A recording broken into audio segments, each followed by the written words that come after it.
ข่อยเจ้าบ่แม่โอ้อันผู้นี้ได้ซะชื่อพินสาวพินบ่โดยโอ้โสดเบิดทุกคนบ่นี่ เด้อ โสด เจ้าประกันชาติโสดมากันมาเฮ็ดเวียกอยู่นี่เฮ็ดดนนะบ่นะ เดือนปลาย ได้เดือนปลายแล้ว แม่ โอ้เฮ็ดอยู่นี่ได้เดือนปลายแล้วว่าซะแต่ละมื้อก็จัดเตรียมใช่ได้นางเนาะ โดย เปิดสิเฮ็ดแล้วจักโมงเปิดสิเฮ็ดแล้วแบบนี้นะ 8-9 โมง คือทางสาวพินนี่มาเฮ็ดแตะลนน่ะบ่อ๋อยังบ่ทันฮอดเดือนอยู่เนาะได้จักมื้อน่ะ ได้เป็นมื้อนี่แหละ บ่โอ้ประมาณ7-8 มื้อเนาะงานเฮ็ดเนาะมันก็ใครกว่าที่บ้านเจ้าแน่แม่นบ่ สบายกว่าอยู่บ้าน สบายกว่าอยู่บ้านบ่เอาบ่ได้มีไห้มีนาบ่ซะล่ะ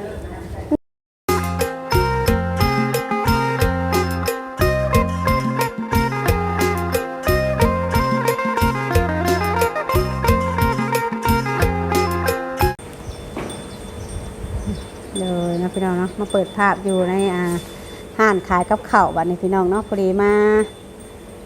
ดินน้ำน่องคนหนึงเนี่ยพี่น้องเนาะซึ่งน้องคนนี้สาวไร่กับคุ้นเคยแหละกับคุ้นหน้าคุ้นตาอยู่พี่น้องเนาะเพราะว่าสิได้ข้าวมากินข้าวอยู่ในร้านลาวนะพี่น้องเอ้ยไปได้กินข้าวว่าซื้อน้องเพิ่นคือว่าน้องปูนานี่แหละพี่น้องเนาะแล้วก็มีน้องอีกคนหนึงอีกพี่น้องเอ้ยก็ยังบ่ฮู้ชื่อเสียงเพิ่นดอกเนาะก็เฮ็ดเวียกนำกันพี่น้องเอ้ยทางห้านเจเปาเนาะพี่น้องเนาะนี่เด้เพิ่นก็กำลังเหตุการณ์เหตุงานเนาะเฮ็ดเวียกไว้ล่ะโดยเฮ็ดยังหายนะทุดินโอ้กาเกียมไว้เนาะโดยโอ้หายนะทุดินแต่ละมื้อต้องเกียมไว้แบบนี้แม่นบ่งามอยู่บ่โอ้ยดอกน้องเจ้าก็งามเนี่ยเนาะมีคนโสดว่าซองอีกโสดว่าซองใช่บ่ โสดมา2ข่อยสิเอาก็ได้เด้อดิเจ้เพิ่น ถ่ายประเดียวได้2คนเลยเฉลย โสดมา2เลย เจ้ เด้อ เจ้เพิ่นเป็นยังอันสนับสนุนคักพี่น้องเอ้ยทางเจ้เอาสบายดีกันเด้อซะเด้อเนาะสบายดีเนาะทั้ง2คนมาสั่นนิดไม้ให้แนบโอ้ยโดยคนไรซื้อน้องปูนา ข่อย เจ้าบ่ แม่ โอ้อันผู้นี้ได้ซะ ชื่อพิน สาวพินบ่ โดย โอ้โสดเบิดทุกคนบ่นี่ เด้อ โสด เจ้าประกันชาติโสดมากันมาเฮ็ดเวียกอยู่นี่เฮ็ดดนนะบ่นะ เดือนปลาย ได้เดือนปลายแล้ว แม่ โอ้เฮ็ดอยู่นี่ได้เดือนปลายแล้วว่าซะแต่ละมื้อก็จัดเตรียมใช่ได้นางเนาะ โดย เปิดสิเฮ็ดแล้วจักโมงเปิดสิเฮ็ดแล้วแบบนี้นะ 8-9 โมง ตื่นมาจักโมงบัดนี้ตื่นเฮ็ดเวียก 5 โมง 5 โมงเช้า แม่ อ๋อพักอยู่ที่ด้วยบ่หรือว่าเมื่ออยู่เพื่อน นอนน้ำเพิ่น นอนน้ำเพิ่นอยู่บ้านได้สนานก็ว่าพักอยู่ที่ อยู่แถวยมราช ยมราชเจ้าแท้ อ๋อคืออยู่ไก่เธอก็มาเฮ็ดเวียกไก่เท่านั้น เอาแม่เพิ่นมาพี่เด้แม่เพิ่นมาอยู่พี่เดี๋ยวเพิ่นก็มานำแม่เพิ่น อ๋อมาอยู่นำแม่ แม่เพิ่นมาเอาผัวอยู่พี่ โอ้แม่มาเอาผัวให้พี่บ่แต่บ้านเกิดเมืองนอนเนี่ยอยู่พุทธ อยู่ยมราช เพิ่นมาเฮ็ดเวียกอยู่พี่หักแต่แม่เจ้าได้สัตว์ตอนนี้เพิ่นก็อยู่ในบ้านนี้ อยู่ในบ้าน อ๋ออยู่ในบ้านนี่พี่น้อยเนาะเพิ่นก็หักแต่ว่าน้องเจ้าได้สัตว์นาง น้องเฮาเพิ่นอยู่ มีน้องอยู่คนหนึงน้อยบ่ หาก็ได้ปีปลาย อ๋ออันนี้หาเงินเลี้ยงน้องเลี้ยงแม่ หาเงินเลี้ยงตัวเอง หาเงินเลี้ยงตัวเองน้ำ เลี้ยงแม่นะเลี้ยงตัวเองแน่เนาะโอ้มันก็แนวมันได้เนาะลูกสาวมันก็ต้องหาเงินเลี้ยงพ่อเลี้ยงแม่เลี้ยงตัวเองนะพี่น้องเอ้ยทำห้าบ่หาจักไผสิหาเนาะปูนา แม่ น้องปูนาอายุจักปีได้นะ 17 ปี 17 ปีบ่ เลย อายุ17 ปีเพิ่นรู้จักทำมาหากินเนาะโอ้ก็ถือว่าเก่งเด้นี่พี่น้องเอ้ยปกติผู้สาวซ้ำเจ้านี่สิมักดิ้นมักกินแบบมักม่วนเฮฮาเนาะบัดเจ้าอันมักแบบว่าทำการทำงาน ไปเลยหลายธรรมชาติเราเฮ็ดไปเลยบ่ต้องอันนั่นหรอกเฮ็ดไปเลยก็สิถ่ายรีวิวตอนเจ้าเฮ็ดเวียกนี่แหละเพราะว่าคำสิไปคุยกันบัดย่านเสียงานจัดการเพิ่นนะพี่น้องเนาะอยากขออนุญาตเข้าไปเบิ่งทางในทางนั้นก่อนเนาะหากแต่ทางอันสาวพินเพิ่นได้ซะผู้เจ้านี่เป็นสาวโสดยังบ่เคยผ่านการแต่งงานบ่หรือว่าใดๆในห้างบ่อ๋อเป็นในห้างอ๋อโอ้มีลูกแล้วมีลูกคนหนึ่งแล้วโอ้มีลูกคนหนึ่งเลยเนาะเจ้าก็หาเงินเลี้ยงลูกแม่นบ่โอ้เอาพ่อเพิ่นได้ซะอ๋อพ่อเราอ๋อโอ้แยกทางไผทางมันเนาะโอ้ทางเจ้เพิ่นก็โอ้ยมีแต่คนงามเจ้ก็จังว่าโสดนำกับประจักษ์บ่ เอาเนาะคือว่าเอาแต่สาวโสดแท้มาเฮ็ดงานกะ เอาบ่เหยาะบ่หัวกันเด้อพี่น้องเด้อเนาะก็เกมได้ลูกค้าเข้ามานี่ก็เนาะพร้อมเฮ็ดพร้อมขายได้เนาะของเบิดตามสบายเลยหลายเฮ็ดเวียกไปโลดไปน้ำไปเรียกไปน้ำแม่นนี่เฮ็ดกับข้าวกินบ่บัดนี้อ๋อเป็นโทษสั่งเอาถุงแล้วถ้วยคือเก่าเอากินนี่สั่งทางเบอร์ก็มีเนาะพี่น้องเอ้ยโอ้หมอเพอกระบ้าไงแต่ละมื้อขายเบิดบ่เบิดตุ๊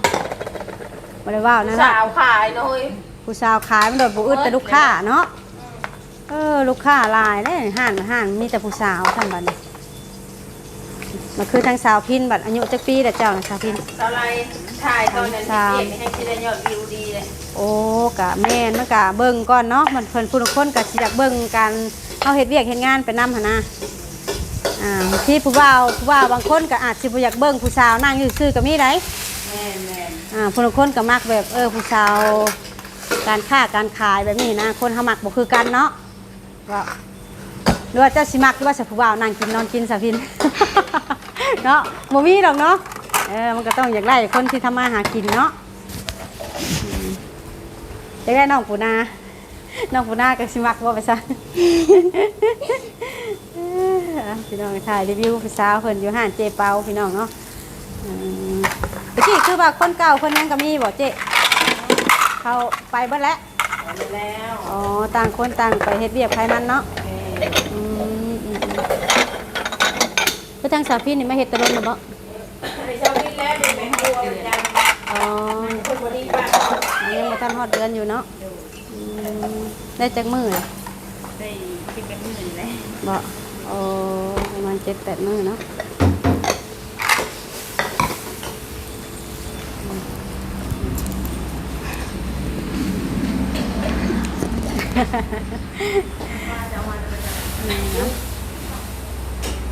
อ๋อคือทางน้องปูหน้าเพิ่นนอนนี่ก็นอนนี่บ่นอนในห้านนี่บ่แม่อ๋อเอาเจ๊ได้ให้นอนใช่ซะนอนเจ๊อยู่เจ๊มาโอ้กินอยู่นี่นอนอยู่นี่เนาะโอ้ก็ดีได้อด่ะโอ้สาวพินน่ะเที่ยวเมื่อนอนเงินผมมีลูกอ๋อไกลบ่เฮือนสาวพินบ่ไกลบ่จังนี่อ๋อก็ถือว่าไปมาสะดวกเนาะโดยโอ้โดยพี่น้องเอ้ยถ่ายรีวิวผู้สาวเฮ็ดเวียกได้พี่น้องเด้อเนาะเบิ่งเพิ่นเฮ็ดเวียกไปนำเนี่ยกินนี่เนาะเป๊ะจมูกขนาดเลย เจ้าล่ะมีลูกคนนึงแต่ยังบ่ทันได้ปะนมแม่นบ่แม่นอ๋อ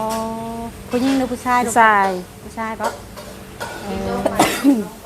กินนมกล้องบ่สินมพองเป็นบ่ป้านมแม่ได้เลยว่าบ่ป้านมแม่เด้ได้ซื้อนมมันพุ่นให้กินแต่เกิดแล้วยังเลิกกันกับผัวจักปีได้ค่ะได้2 ปีแล้วโอ้เลิกกัน2 ปีแล้วได้2 ปีแล้วป้าเลิกกัน2 ปียังบ่ได้มีใหม่อยู่ยังโตเนาะก็ถือว่าแหละเนาะบางทีก็เฮาอาจจะแบบยังทำใจเนาะช่วงนั้นเนาะโดยยังทำใจเรื่องการเลิกลากับผัวเก่านะพี่น้องเนาะเดี๋ยวว่ากับพ่อของลูกแหละเนาะอันนี้เฮ็ดอะไรเฮ็ดอันหมูกรอบแม่นเอาคือใส่แป้งเอามาให้มันกรอบเอาต้องมักแป้งก่อนบ่เอาเบิ่งสูตรพี่น้องเว้ย เคยเฮ็ดมาก่อนว่าเจ้าก็เคยเฮ็ดแบบค้าขายมาก่อนบ่อ๋อเคยเป็นแม่ค้ามาก่อน โดย อืมแล้วนี่หลังจากที่ว่ามีลูกแล้วก็บ่ได้เฮ็ดบัดนี้เนาะมาเป็นลูกจ้างเพิ่นบัดนี้เออเฮ็ดเลิศตามสบายไ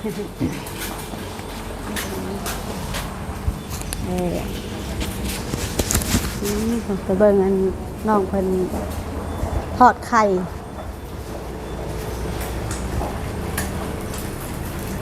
ถ้าลูกค้าจะมาแล้วพุ่นน่ะฉันบอกเบิ่งน้องปูนาเบิ่งน้องปูนาให้กับข้าว ข้าวจะบ่ได้ใส่ผักกับพวกกับเพื่อนเลยเนาะไข่ดาวเลยนี่ ไข่ดาวนั่นน่ะเห็ดกะเพราหมูกรอบ เอาใส่จานเลยโอ้เห็ดแล้วก็ต้องล้างเลยแมันบ่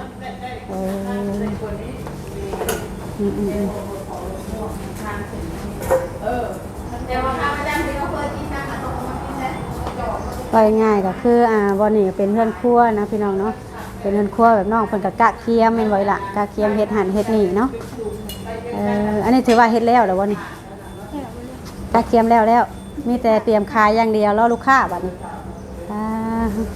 อันนี้ไปตามการแบบเลิกเวลายังได้ซะนะหรือว่าเอาตามลูกค้าเวลาเลิกกันนั่งหน่อยคำว่าลูกค้ามาบ่อยๆก็ขายไปเรื่อยๆจนกว่าจะหมดเนาะเอาฮอนมงปิดกับปิดเนาะพี่น้องเลย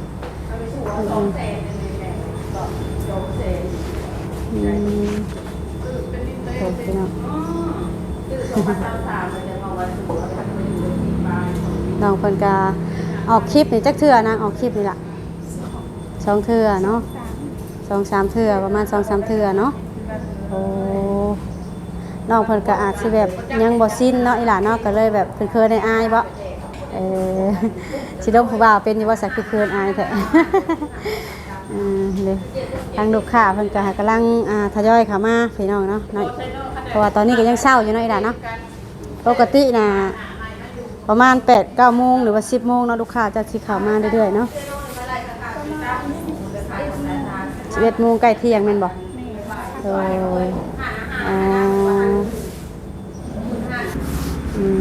อันนี้เฮ็ดไปได้สานี่คือใส่ถุงไว้คักแท้เวลาคนเอาเฟอใส่ถุงนั่นบ่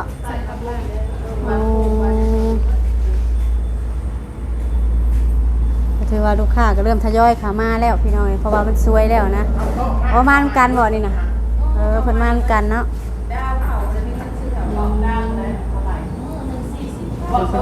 ก็คือกะเกียมแล้วพี่น้องเนาะมีแต่เตรียมขายบัดนี้เนาะ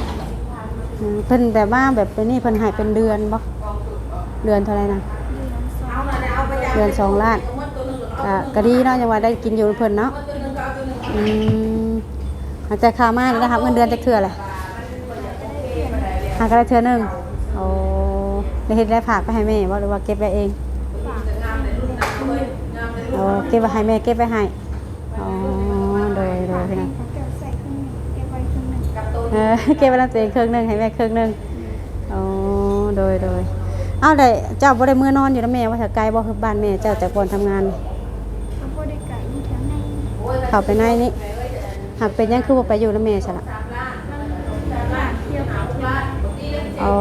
เอาบ่บ่ได้ไกลบ่แม่นบ่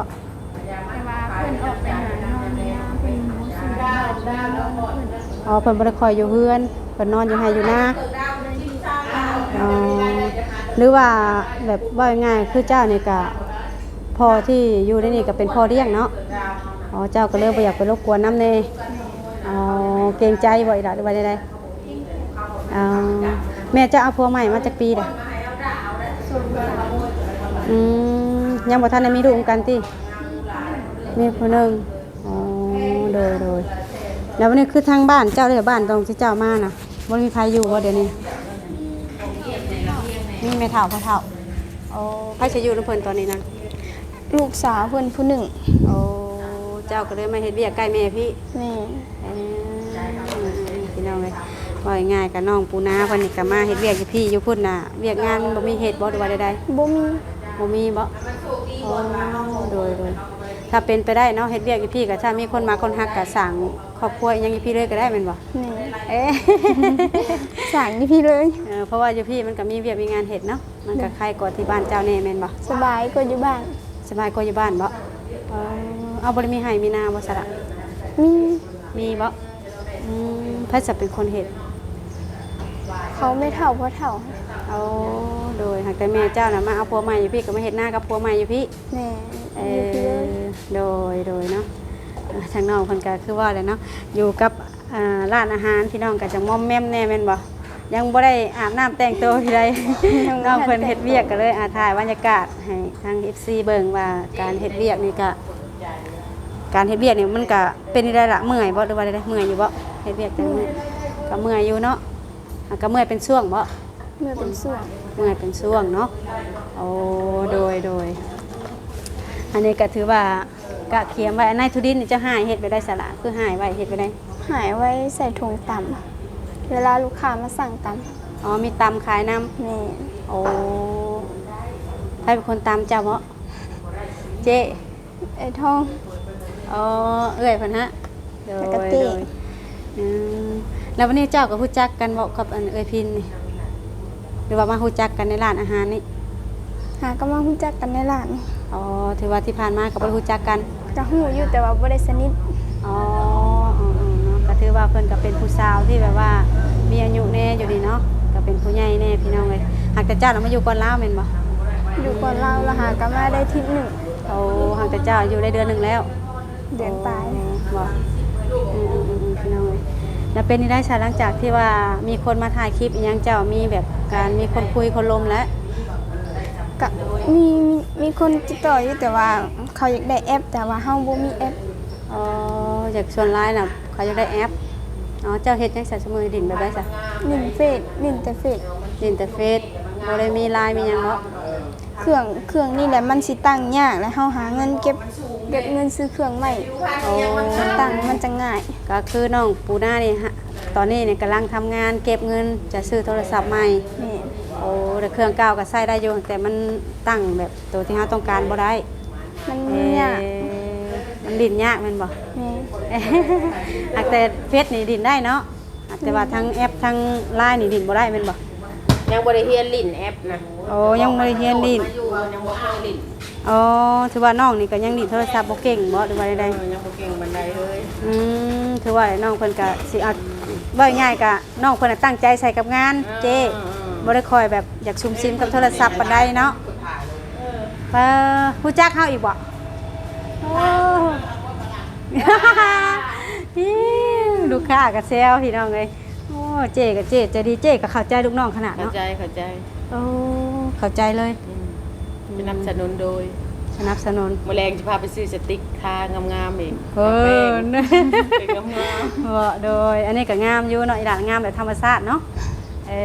งามแล้วนี่จะหน่อยให้งาม เอ้ยเพิ่นเว้าไว้เลยน้องเพิ่นยังคืนเจ๊กับเจ๊ปากเป็นเนาะดดสนับสนุนโดยเอาพี่น้องเอ้ยมีแต่ว่าเฮ็ดเวียกเฮ็ดงานก็ถือว่าแล้วเรียบร้อยแล้วเนาะมีแต่รอลูกค้าบัดนี้ นี่ โดยพี่น้องก็ถือว่าห้านเพิ่นก็สะอาดสะอ้านก็ถือว่าแต่ละมื้อก็ปัดกวาดไปเนาะปัดกวาดแล้วก็เลิกงานก็ล้างถ้วยล้างบวงเก็บไว้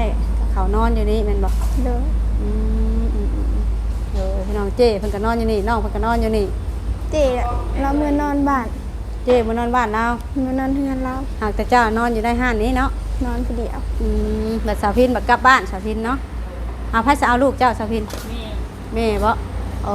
แม่บัดเอาลูกน้อยพี่น้องเอ้ยเป็นยังบ้านเฮากับเวียกงานสำนี้เงินเดือนสำนี้ก็ถือว่าพออยู่พอกินแหละเนาะเจ้เนาะมันก็บ่ได้ว่าเมื่อยมึนปานใดหันนะโดยเพราะว่าเรียกอาชีพเฮาให้แหละ ผู้ลงคนยังเต็กเนาะมีแต่เที่ยวกับดินขอเงินแม่ไปบ่มื้อเนาะ คนกันปาร์ตี้ตลอดอันนี้มันเข้าบ่ได้ปาร์ตี้เงินเดือนน้อยครับบ่ได้ปาร์ตี้มันคือกุ้ง แม่นอันนี้น้องเพิ่นก็เงินเดือนก็ซ้ำนี้ก็ถือว่าโอเคเนาะอีหลานเนาะเฮาก็เว้าง่ายๆก็บ้านนอกบ้านนาเฮามันก็ซ้ำนี้หันนะ เด้อ มันบ่คือได้อยู่ในเมืองในนาเนาะเจ้เนาะ แม่ ซ้ำนี้ก็ถือว่าพออยู่พอกินได้หลายมีแต่ตั้งใจเฮ็ดงานแล้วก็เก็บไว้เก็บไว้อยากได้หยังก็ซื้อเอาบัดนี้สมมุติมันจุบเลยเนาะ หลักๆก็คือหาเงินเก็บไว้ซื้อโทรศัพท์แม่นบ่ เด้อ ได้จักปีสิได้บัดนี้นะคือว่าใ ให้แม่นำ ยังบ่ฮู้ ยังบ่ฮู้เก็บไปเรื่อยๆบ่เก็บไปเรื่อยๆก่อนว่าซั่นมีแต่ว่าเก็บไปเรื่อยนั่นล่ะเนาะก็ตั้งมกตั้งใจเนาะเฮ็ดงานนำเพิ่นก็เป็นคนขยันนั่นแหละเพราะว่าผู้บ่าวเพิ่นก็ FC หรือว่าผู้บ่าวผู้หนุ่มๆก็อาจจะแบบว่ามักคนแบบเฮ็ดเวียกเฮ็ดงานแน่เนาะสะพินเนาะเฮ็ดไปนำมักการค้าการขาย ทางสะพินนี่เพิ่นก็งามเป็นพิเศษอายุ33บ่เพิ่นก็โสดไปหักแต่เพียงแต่ว่าเป็นแม่ห้างเนาะโสดมาก็2 ปีแล้วพี่น้องเนาะมีแต่ว่าเป็นกำลังใจให้แหละแต่เจ้าน่ะยังบ่ได้มีคนล้มที่ช่วงนี้บ่มีหากะออกคลิปจักเทื่อ กับถ่ายอยู่ ถ่ายในนี่บ่โดยพี่น้องเลยเป็นอย่างเนาะมีแต่ว่าเป็นกำลังใจและกระสู้ต่อไปเด้อเนาะเพื่อครอบครัวแล้วก็เพื่อตัวเฮาเองนั่นแหละเนาะถ้าเฮาบ่เฮ็ดก็บ่ได้กินคือว่าแหละ น้องปูนาก็ยิ้มว่าซั่นบ่ฮู้ว่ายิ้มหยัง บ่ยิ้มหยังยิ้มเอ้ยเว้าหรือว่ายิ้มนี่ได โดยเอาป้าสะเอ้ยก็สิได้จบคลิปเนาะน้องก็สิได้ไปแต่งตัวอาบน้ำรอรับลูกค้าเนาะ โดย โดยใกล้เวลาลูกค้าสิมาแล้วพี่น้องเอ้ยป้าสบายดีก่อนนี่ล่ะ สบายดีเนาะสาวทั้งสองโดยโอเคว่าสันพี่น้องเนาะจังได้การสไลด์ก็จะได้จบคลิปก่อนเนาะพี่น้องเอ้ยพอดีมาเวียกเนาะก็เลยว่าเข้ามาร้านอาหารหรือว่าร้านเจเปาเนาะกับพอดีเห็นน้องเพิ่นเฮ็ดเวียกอยู่ก็เลยถ่ายอัปเดตเบิ่งนะพี่น้องเนาะกับพอดีสไลด์กับพ่อฮู้เพิ่นอยู่นะพี่น้องเนาะน้องเพิ่นก็เป็นผู้สาวแบบว่าหาเงินหาคำเลี้ยงครอบครัวเนาะเพิ่นก็จักสิว่าจังไดนะพี่น้องเนาะเราก็หาเช้ากินค่ำนะจากอันใดเบิ่งน้องเบิ่งครอบครัวเนาะอีกอย่างแล้วก็มาแต่ทางไกลนะพี่น้องมาเฮ็ดเวียกอยู่เซโนนะเนาะมานำแม่ว่าซั่นเพราะว่าแม่แล้วมาเอาผัวอยู่พี่เนาะโดยจังใดก็คลิปนี้ไปก่อนพี่น้องเป็นกำลังใจให้น้องเพิ่นเด้อพี่น้องเนาะจังใดก็ไปก่อนสบายดีเบ่จุกทุกคนเด้อ